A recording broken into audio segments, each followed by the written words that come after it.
प्रिय बंधुगण आपण मानक प्रत्येक को आंतरिक नमस्कार। पुणी थर आउ गोटे वीडियो को मु स्वागत करुचे।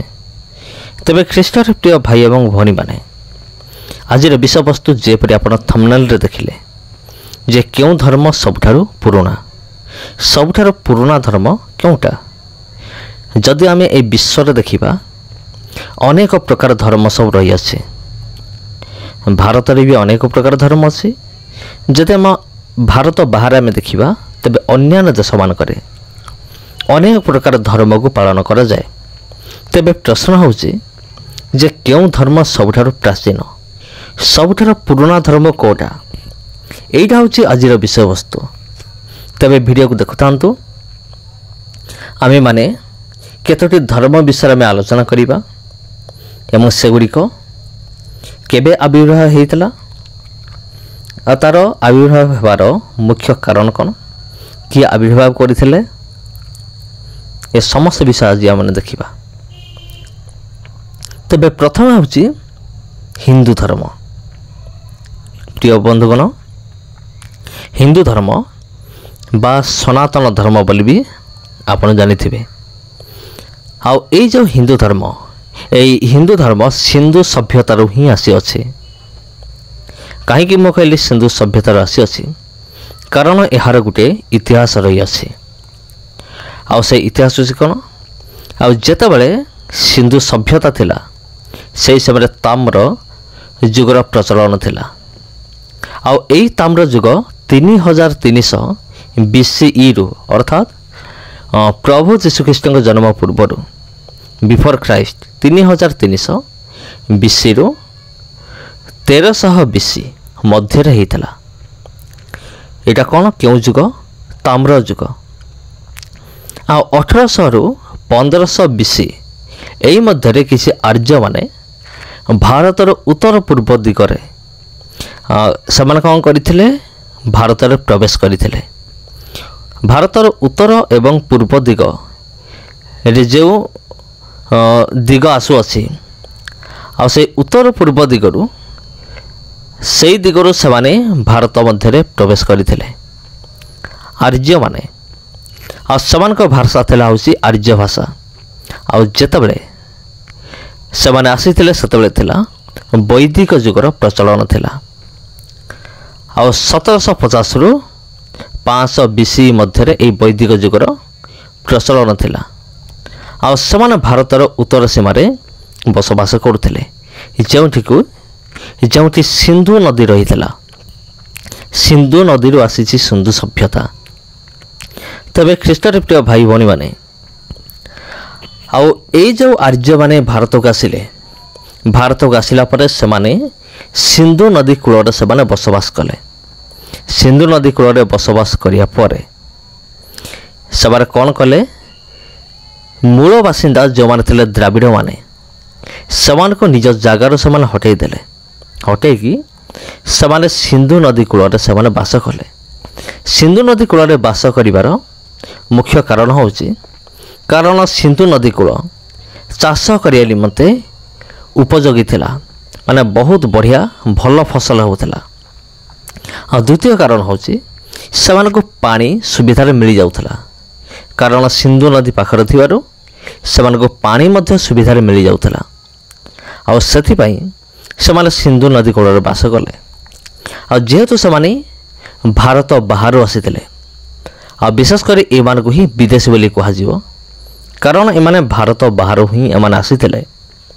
आ भारत बाहर आसीथिबारु एमाने भारतीय मानक परि एमाने स शब्द को उच्चारण करि पार नथिले। एमाने स शब्द बदल रे सेमाने ह शब्द को उच्चारण करुथिले।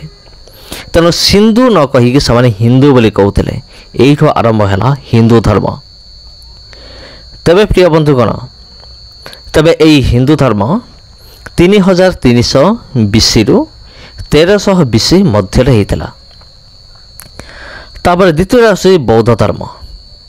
एई धर्मर मुख्य निर्माता होचंती गौतम बुद्ध जहाँकर पिलादिन नाम थिला सिद्धार्थ गौतम। आउ से बाहागर मध्य होइतिले, से विवाह करथिले। तांकर संतान नाम थिला राहुल। ପିତାଙ୍କର ନାମ ଥିଲା ସୁଧୋଧନ, ମାତାଙ୍କର ନାମ ଥିଲା ମାୟାଦେବୀ, ଆଉ ତାଙ୍କର ସ୍ତ୍ରୀଙ୍କ ନାମ ଥିଲା ୟଶୋଧାରା। ତାଙ୍କର ଜନ୍ମ 563 BCରୁ 480 BC ମଧ୍ୟରେ ଲୁମ୍ବିନୀ ଠାରେ ହୋଇଥିଲା। ଆଉ ଇଏ ହିଁ ଥିଲେ ଗୌତମ ବୁଦ୍ଧ, ଯିଏକି ବୌଦ୍ଧ ଧର୍ମର ଫାଉଣ୍ଡର ବା ନିର୍ମାତା। ଆଉ ଯଦି ଆମେ ଇତିହାସକୁ ଦେଖିବା ତେବେ ଗୌତମ ବୁଦ୍ଧଙ୍କର ବିଷୟରେ, ତେବେ ସେ କ'ଣ କରୁଥିଲେ, ପିଲାବେଳେ ସେ ବହୁତ ଶାନ୍ତ ରହୁଥିଲେ ଆଉ ଅହିଂସାକୁ ସେ ବହୁତ ଭଲ ପାଉଥିଲେ। ଆଉ ସେ କ'ଣ କଲେ, ଜ୍ଞାନର ଅନୁସନ୍ଧାନରେ ଦିନେ ବାହାରି ଗଲେ। ସେ କ'ଣ କଲେ, କାହାରିକୁ କିଛି ନ ଜଣେଇକି ଗୁପ୍ତ ଭାବରେ ଗୃହ ତ୍ୟାଗ କଲେ। ଗୃହ ତ୍ୟାଗ କରିବା ପୂର୍ବରୁ ତାଙ୍କର ଗୋଟେ ସନ୍ତାନ ଜନ୍ମ ହୋଇସାରିଥାଏ ଜଷ୍ଟ। ତାକୁ କିଛି ସମୟ ଦେଖିଲା ପରେ ସେ କ'ଣ କଲେ, ଗୃହରୁ ବାହାରିଲେ। ବାହାରିକି ସେ ଯାଇକି ଏକ ବୃକ୍ଷ ମୂଳରେ ଧ୍ୟାନ କଲେ। ଧ୍ୟାନ କଲେ ସତ, କିନ୍ତୁ ପ୍ରଥମେ ଜଗତର ମୋହ ମାୟା ତାଙ୍କୁ ବିଚଳିତ କରି ପକାଇଲା। କିନ୍ତୁ ଧୀରେ ଧୀରେ ସେ କ'ଣ କଲେ, ନିଜକୁ ନିୟନ୍ତ୍ରଣ କଲେ ଏବଂ କିଛି ସମୟ ଧ୍ୟାନ କରିବା ପରେ, ଆଉ ପ୍ରାୟ ବହୁତ ସମୟ ଧ୍ୟାନ କରିବା ପରେ ସେ ଜ୍ଞାନ ଆରୋହଣ କରିଥିଲେ। ଆଉ ସେ ହିଁ ଥିଲେ ବୌଦ୍ଧ ଧର୍ମର ପ୍ରତିଷ୍ଠାତା ବା ନିର୍ମାତା। ତେବେ ପ୍ରିୟ ବନ୍ଧୁଗଣ, ଏଇ ଯେଉଁ ବୌଦ୍ଧ ଧର୍ମ ଇଏ ହେଉଛି 500 BC, 400 ତାଙ୍କର ମୃତ୍ୟୁ ହୋଇଥିଲା 483ରୁ 400 BC ମଧ୍ୟରେ। ଆଉ ସେ ତ ଆରମ୍ଭ କରିଥିଲେ ବୌଦ୍ଧ ଧର୍ମ, କିନ୍ତୁ ଜଣାଯାଏ ଯେ ତାହାଙ୍କର ମୃତ୍ୟୁ ପରେ ପ୍ରାୟ 17 ବର୍ଷ ପରଠୁ ସେଇଠୁ ବୌଦ୍ଧ ଧର୍ମର ବିସ୍ତାର ହୋଇଥିଲା, ଯେଉଁଟାକି 500 BC ବୋଲି ଧରାଯାଏ, ମାନେ ପ୍ରଭୁ ଯୀଶୁଖ୍ରୀଷ୍ଟଙ୍କର ଜନ୍ମର 500 ବର୍ଷ ପୂର୍ବରୁ। ତାପରେ ଆସିଲା ଜୈନ ଧର୍ମ। ଜୈନ ଧର୍ମର ନିର୍ମାତା ଥିଲେ ମହାବୀରା। ତାଙ୍କର ଜନ୍ମ ହୋଇଥିଲା 599ରୁ 527 BC, ମାନେ ପ୍ରଭୁ ଯୀଶୁଖ୍ରୀଷ୍ଟଙ୍କର ଜନ୍ମ ପୂର୍ବରୁ। ଆଉ ଜୈନ ଧର୍ମ ମଧ୍ୟ ବୌଦ୍ଧ ଧର୍ମର ପାଖାପାଖି ଥିଲା, ମାନେ ଯେଉଁ ସମୟରେ ବୌଦ୍ଧ ଧର୍ମର ପ୍ରଚଳନ ହୋଇଥିଲା ସେହି ସମୟରେ ଜୈନ ଧର୍ମର ମଧ୍ୟ ପ୍ରଚଳନ ହୋଇଥିଲା। ଆଉ ତାହାଙ୍କର ଜନ୍ମ ହୋଇଥିଲା ମହାବୀରା, ତାଙ୍କର ଜନ୍ମ ହୋଇଥିଲା ବିହାରର ପାଟନାରେ। ଆଉ ଜୈନ ଶବ୍ଦର ଅର୍ଥ ହେଉଛି, ତାଙ୍କ ନାମର ଅର୍ଥ ହେଉଛି ଜିନା। ଆଉ ଏମାନେ କ'ଣ କରୁଥିଲେ, ପୂର୍ବ ଜନ୍ମରେ ବିଶ୍ୱାସ କରୁଥିଲେ। ଆଉ ଜୈନ ଧର୍ମ ଯେପରିକି ମୁଁ ଆପଣଙ୍କୁ କହିଲି 599ରୁ 527 BC ମଧ୍ୟରେ ଆରମ୍ଭ ହୋଇଥିଲା। ତାପରେ ଆସିଲା ଇସଲାମ ଧର୍ମ। ଇସଲାମ ଧର୍ମ ଏହା 700 ଶତାବ୍ଦୀରେ, ମାନେ ପ୍ରଭୁ ଯୀଶୁଖ୍ରୀଷ୍ଟଙ୍କ ଜନ୍ମ ପରେ ସାଉଦି ଆରବରେ ହିଁ ଆରମ୍ଭ ହୋଇଥିଲା। କାହା ଦ୍ୱାରା ଆରମ୍ଭ ହୋଇଥିଲା?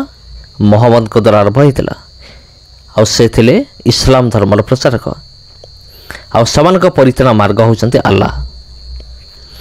ଆଉ ଏହାପରେ ଏହି ଧର୍ମ ଅନ୍ୟାନ୍ୟ ଦେଶରେ ମଧ୍ୟ ବ୍ୟାପି ଯାଇଥିଲା, ଏପରିକି ଆମର ଇଣ୍ଡିଆରେ ମଧ୍ୟ। ଆଉ ମହମ୍ମଦ 632 ଖ୍ରୀଷ୍ଟାବ୍ଦରେ ସେ ମୃତ୍ୟୁବରଣ କରିଥିଲେ।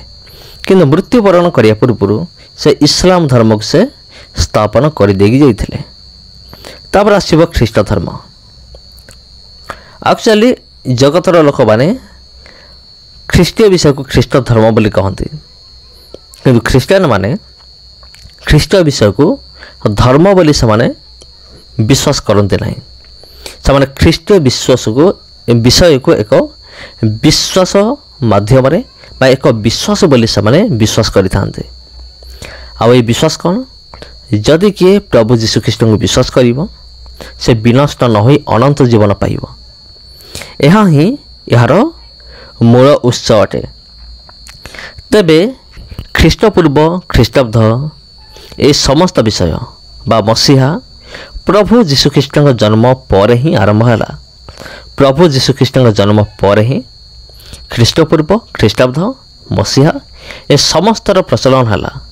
ଯୀଶୁଙ୍କର ନାଁକୁ ନେଇକି ସମସ୍ତ ବିଷୟ ପ୍ରଚଳନ ହୋଇଥିଲା।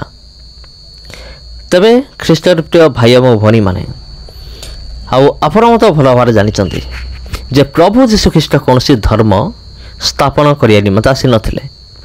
ଆଉ ପ୍ରଭୁ ଯୀଶୁଖ୍ରୀଷ୍ଟ ଆସିଥିଲେ ସାରା ମାନବ ଜାତି ନିମନ୍ତେ କାଲବରୀ କ୍ରୁଶରେ ପ୍ରାଣ ଦେଇ ସାରା ଜଗତକୁ पापରୁ उद्धार करिया निमंते से आसिले।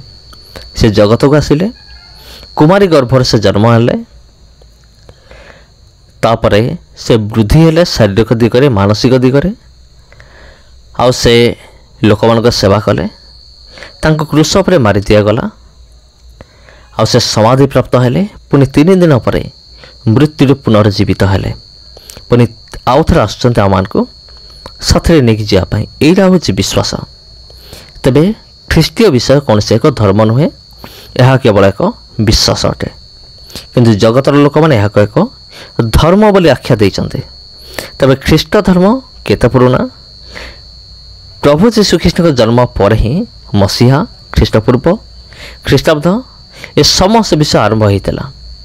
जदि आम देखा आज के हूँ 2000 वर्ष, यदि प्रभु जीशुख्रीष्ण विषय देखा प्रभु जीशुख्रीष्ण विषय हूँ 2000 वर्ष पुराना अटे। किंतु जदि आम देखा ता पूर्वर मध्य ख्रीष्टीय विषय सब रही आछे। कारण जीशु कहले अब्राहम को जन्म पूर्वर मु अच्छी। जदि आम एमती हिसाब करवा तेबे प्राय 7000 कि 8000 वर्षर पुराना हम। आते बेले परमेश्वर आदम हवा को निर्माण कले से समय कथा मुझे कहूँ प्राय 1000 वर्ष पाखापाखि हो पारे कि ताठू बेसी हो पारे। तेबे आपण माने डिसाइड करंतु जे ख्रीष्ट धर्म केते पुराना बा केते नुहा। यह को छाड़ी आहरी अनेक प्रकार धर्म रही अच्छी, जेपरिक अलेख धर्म, सिख धर्म, जोरोस्ट्रियन धर्म, आदिवासी धर्म, जिहुदी धर्म, एपरी पृथ्वी रे अनेक प्रकार धर्म अच्छे। जदि आपण चाहिए तबे मो गोटे वीडियो मु करी जे धर्म केते प्रकार। जदि आपण जानि पय चाहउछन्ते तबे मते कमेंट करंतु। समस्त ख्रीष्ट प्रिय मोर आंतरिक नमस्कार।